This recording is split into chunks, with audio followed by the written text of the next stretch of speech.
क्या आप class 10th में हो? आज तक कुछ भी पढ़ाई नहीं की?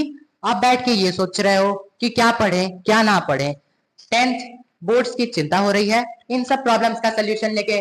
सो hello guys, welcome back to the channel. I am Yatharth Chaurasia as your big brother. I am here standing to teach you all the concepts of class 10th in the batch called Vijay batch. So let's introduce our Vijay batch. In Vijay batch we will discuss all the concepts of class 10th science, SST, English, Hindi, as well as computer.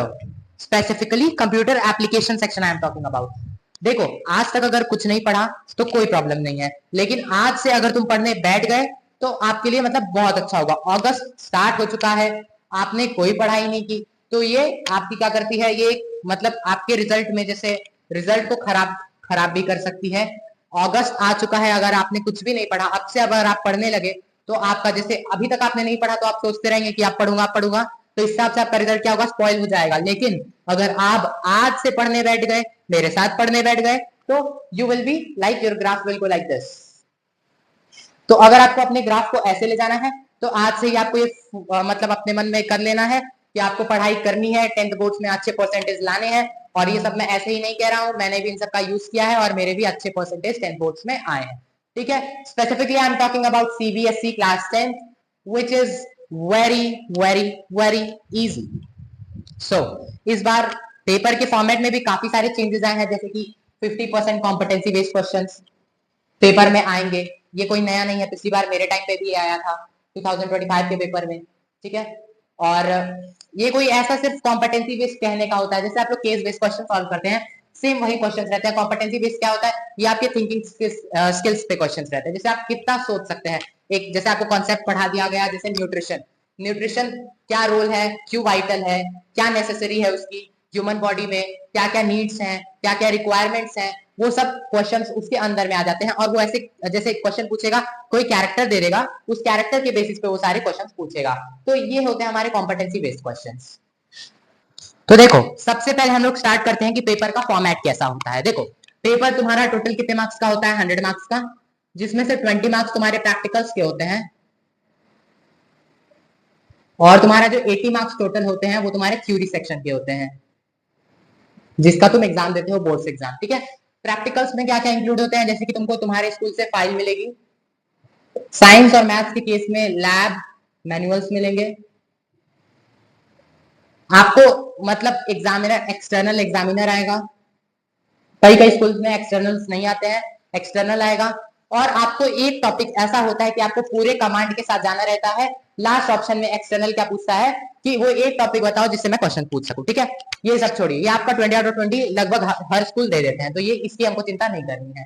ठीक है, आगे बढ़ते हैं हम लोग 80 marks की theory section. देखो, theory section में हमारे क्वेश्चन आते हैं, देखो 20 मार्क्स का, सब में 20 मार्क्स का एमसीक्यू। ठीक है, 20 मार्क्स का एमसीक्यू आएगा, बाकी जो हमारा बचा 60 मार्क्स, ठीक है, ये हमारा रिटन पोर्शन का रहता है, रिटन पोर्शन का रहता है। ठीक है, इसमें से भी देखो तुम्हारा short answer type question, long answer type question, ठीक है, और बाकी तुम्हारे केस बेस्ड मतलब कॉम्पिटेंसी बेस्ड क्वेश्चन, लास्ट में जो तुम्हारा पैराग्राफ वाले एनालिसिस करके आते हैं वो वाले क्वेश्चंस रहते हैं। और इंग्लिश के केस में हमारा, जैसे इंग्लिश और हिंदी के केस में पद्यांश, यानी कि हमारा पद्यांश हिंदी के केस में दिया रहता है और हमारे इंग्लिश के केस में दिया रहता है, वो एक आपको जैसे पूरी एक स्टोरी रहेगी, उसमें से आपको फाइंड आउट करना रहेगा आंसर। ठीक है, पैसेजेस रहेंगे, उसमें से आपको क्वेश्चन पूछा रहेगा एमसीक्यू के फॉर्मेट में या फिर रिटन पोर्शन में, मतलब ऐसे ऐसे करके उसमें भी डिवीजन रहता है। लेकिन मेजरली हर सब्जेक्ट में 20 मार्क्स का एमसीक्यू आता है, 60 नंबर का रिटन पोर्शन आता है। ठीक है, अब हमारा क्या फोकस रहेगा, एमसीक्यू पे बेटर कमांड। हम लोग हर चैप्टर के एंड में लगभग 100 एमसीक्यू प्रैक्टिस करेंगे। और रिटन क्वेश्चंस अगर आपको नहीं पता है तो हम लोगों ने रिटन क्वेश्चंस पिछले बोर्ड के टाइम, मेरे बोर्ड के टाइम पे भी मैंने बहुत सारे क्वेश्चन प्रैक्टिस करवाए थे। मैंने किसकी बुक यूज कर, मैं फिजिक्स वाला की प्रीवियस ईयर क्वेश्चंस की बुक क्वेश्चन बैंक यूज करता हूं, जिसका यूज करके हम लोग बहुत सारे क्वेश्चंस सॉल्व करते हैं। उससे क्या होता है, हमारा जो टाइम मैनेजमेंट होता है वो भी काफी अच्छा हो जाता है। ठीक है, तो हम लोग को क्या करना है, सबसे मेजर जो हमारा फोकस रहेगा, हमको एग्जाम में टाइम मैनेज करना है, हमको एग्जाम में पैनिक नहीं होना है। लेकिन अभी इन सब मोटिवेशन की कोई जरूरत नहीं है, क्योंकि अभी हमारा एग्जाम बहुत दूर है। हमें क्या लेके चलना है, दूर नहीं लेके चलना, सॉरी, हमें क्या करना है कि हमें सोचना है कि हमारा एग्जाम जस्ट आने वाला है, तो उस हिसाब से हमें क्या करनी है, अपनी प्रिपरेशन को करनी है, ठीक है। और हमारे विजय बैच में जो हमारा सिलेबस होगा, हम आज से स्टार्ट कर रहे हैं। सिलेबस जो होगा हमारा आज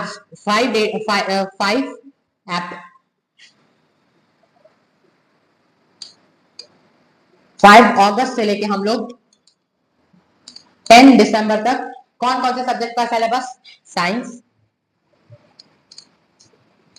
मेजर फोकस हमारा जो रहेगा वो रहेगा साइंस, क्योंकि साइंस में ज्यादातर बच्चों के कम मार्क्स आते हैं, तो हमारा जो मेजर फोकस रहेगा वो साइंस के ऊपर रहेगा, how to score better marks in science. और बाकी सारे सब्जेक्ट्स का हम लोग जब एंड में हमारा जो पोर्शन चालू रहता है, जिसमें हम लोग जब पेपर आने वाला रहता है तो उसका जो गैप्स रहते हैं उसके अंदर हम उनका वन शॉट करते हैं, पूरी बुक का वन शॉट करते हैं। और पूरी बुक मतलब साइंस की पूरी बुक, जैसे हर सब्जेक्ट की साइंस, सोशल साइंस, बाकी हर बुक को हम लोग 2 घंटे के अंदर अंदर पूरे कॉन्सेप्ट्स के साथ रिवाइज करवा देते हैं।